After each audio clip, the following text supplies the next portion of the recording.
A man from Baltimore has pled guilty to federal charges that he phoned in bomb threats to the Pentagon and a media outlet in the name of the terror group ISIS. WJZ investigator Mike Hellgren is live at federal court in downtown Baltimore. He spoke to the U.S. attorney. Mike? And Denise, court records show this defendant was taking medication for mental health issues. However, prosecutors say he was of a sound mind and knew what he was doing when he made these threats.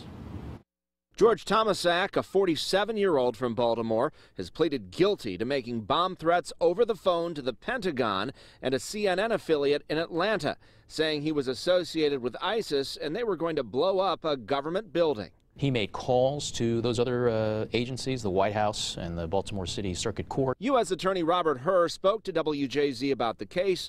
Law enforcement tracked the calls from a prepaid 410 area code number to a cell tower in downtown Baltimore. When the government receives threats that a certain government building is going to be bombed, those are threats that we have to take seriously. Hur declined comment on whether authorities ever found Tomasak was directly in contact with ISIS. And told them that this was an ISIS-related threat and he was going to blow up a government building.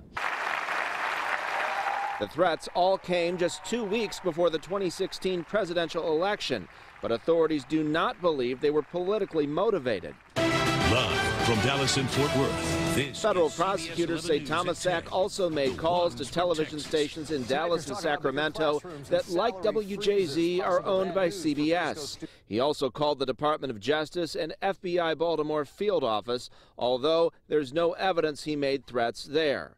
Authorities were taking no chances after what Tomasak threatened at the Pentagon. When someone invokes ISIS and says they're going to use an explosive device at a government building, that is taking law enforcement bandwidth and resources away from other cases that all of which need to be investigated. Tomasak will be sentenced here on May 3rd. He faces up to 5 years in prison. Live at Baltimore's Federal Courthouse, Mike Hellgren, WJZ.